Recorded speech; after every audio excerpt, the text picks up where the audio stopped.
At the family meeting, they called me poor. But they didn't know I own the house. There's a special kind of silence that falls when people realize they've been mocking the wrong person. That silence? I own it now, along with the house they were laughing in. You see, at the last family meeting, they called me the poor cousin. Whispered about my thrift clothes and cheap car.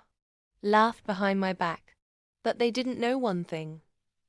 The house they were sitting in was mine. Growing up, I was always the outsider in my extended family. While my cousins bragged about summer homes and designer bags, I was working night shifts and budgeting coupons. They flaunted wealth. I saved in silence. So when Grandma passed away and left her beloved house behind, the family voted to hold our first annual meeting there, a big potluck, loud conversations, and the usual who's better than who competition. I offered to help organize it. They barely acknowledged me.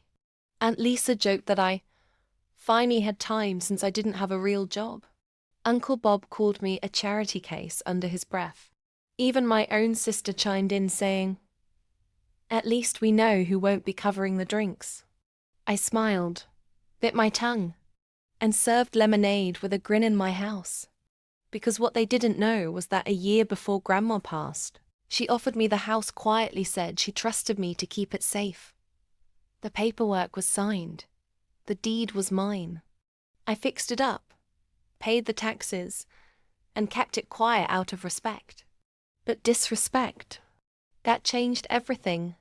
Midway through the gathering, as they all sat in the living room boasting about investments and new Teslas, Cousin Mia, who always loved an audience, snorted and said, "So tell us, what do you even do?" "Still selling stuff on Etsy?" The room erupted in snickers. That was my cue. I stood up, cleared my throat and said, "Actually, I'd like to make an announcement." They rolled their eyes. I walked over to the mantel, pulled out a folder, and calmly laid the house deed on the coffee table. "This house you're sitting in? You've been calling it Grandma's, but it's not. It's mine. Has been for almost a year now." Silence. I watch color drain from their faces like syrup from a bottle.